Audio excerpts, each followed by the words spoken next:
Welcome to this explainer. Okay, if you're someone who really values your focus and efficiency, you are in exactly the right place today. Because we're going to look at a hyper-relatable scenario. Imagine this. You just woke up. Before your feet even hit the floor, your hand instinctively reaches out.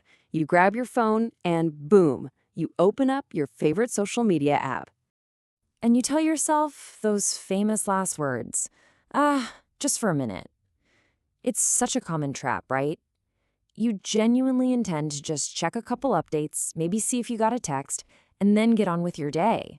But that minute stretches. Suddenly, you look at the clock and you're thinking, wait, why did 30 minutes just disappear? One video turned into 10, one notification became 20. But here's the thing. The disturbing part about this whole morning routine, it's not that you lack willpower. This isn't about weak self-control at all. It's actually that your brain is being actively, methodically trained by the apps right there in your pocket. Let's dive into the biological mechanics behind exactly why we can't look away. Section 1, the cause, your brain on dopamine. So, we need to redefine a word we hear all the time, dopamine. People love to call it the pleasure chemical, but honestly, that explanation is kind of incomplete. Dopamine is fundamentally about motivation, learning, anticipation, and reinforcement.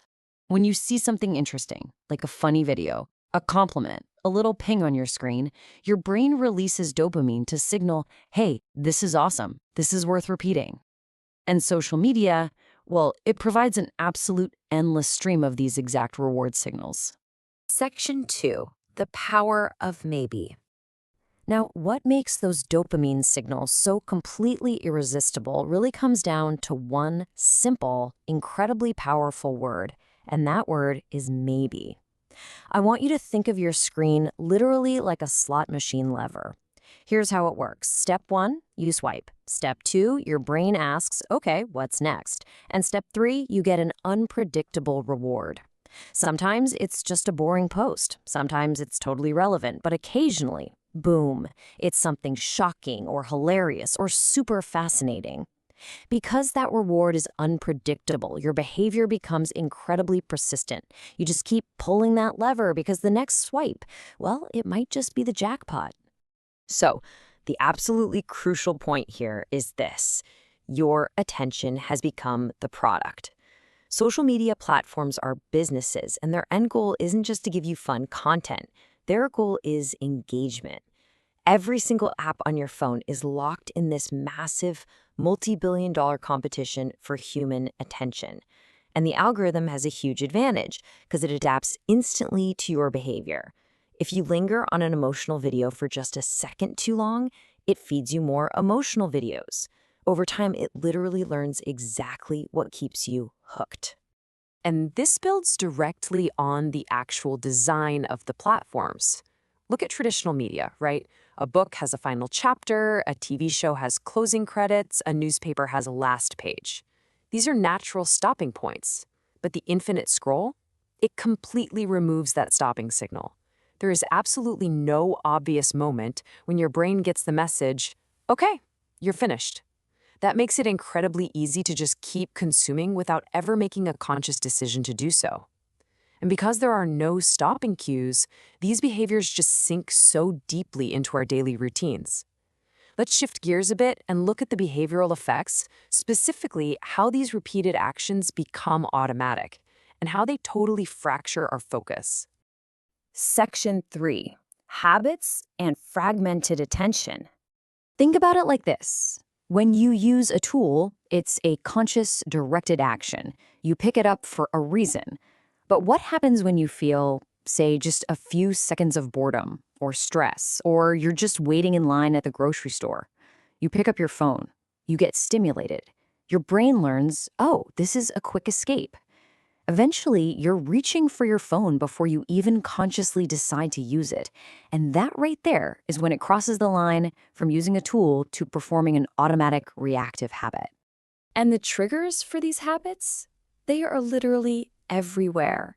A tiny vibration, a red dot, a little pop-up.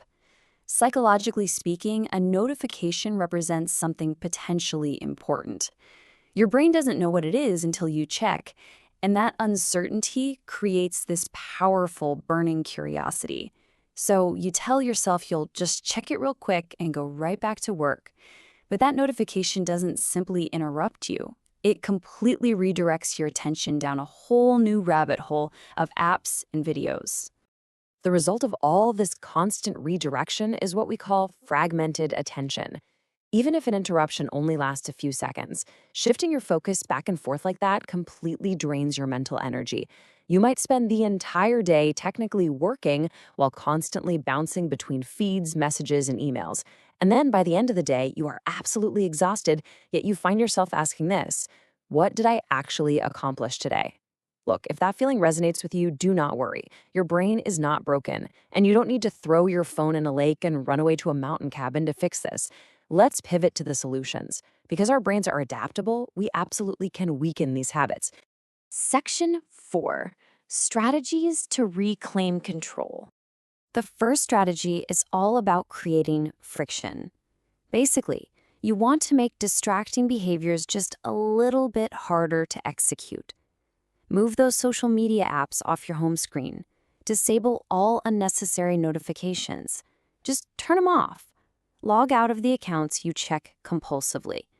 Try keeping your phone outside the bedroom at night. You can even switch your phone's display to grayscale, so those brightly colored apps are way less stimulating. These might sound like tiny changes, but they create a powerful, vital pause between your impulse to check your phone and the actual action. Next up, you've got to establish boundaries by creating realistic phone-free zones. This could be during meals or when you're having a face-to-face conversation with someone, during periods of deep, focused work, or, and this is absolutely crucial, the first 30 minutes after you wake up and the last 30 minutes before you go to sleep.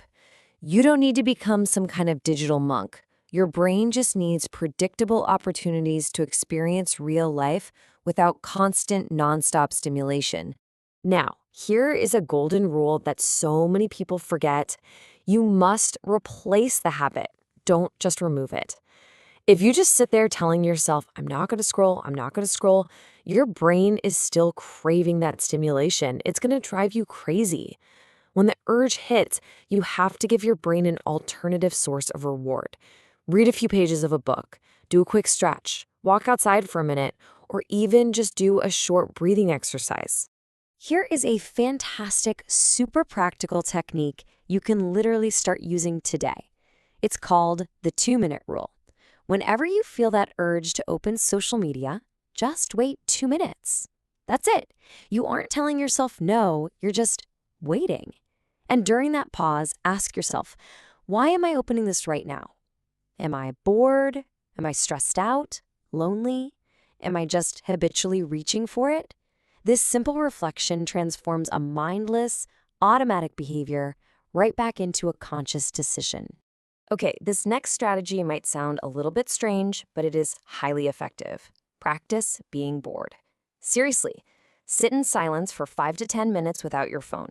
No scrolling, no podcasts, no music, no input at all.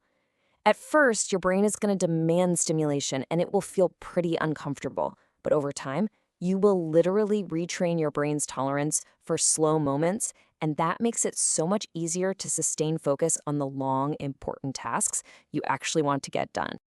Section 5. The real meaning of freedom.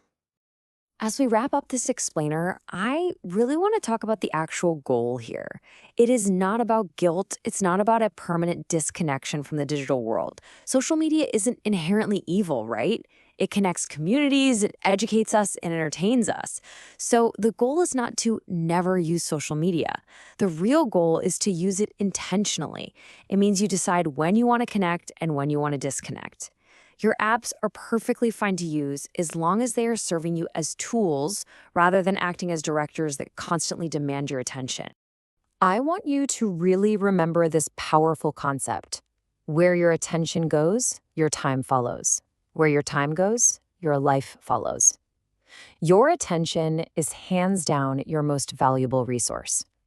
Every single time you put your phone down to focus on work, every time you resist an unnecessary notification, and every time you choose a real conversation over the infinite scroll, you are actively practicing control over your life. Small behaviors repeated consistently will absolutely reshape your relationship with technology.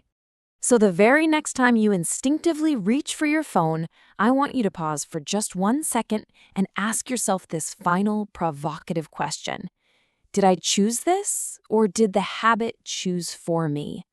That tiny little moment of awareness is the beginning of taking your attention back.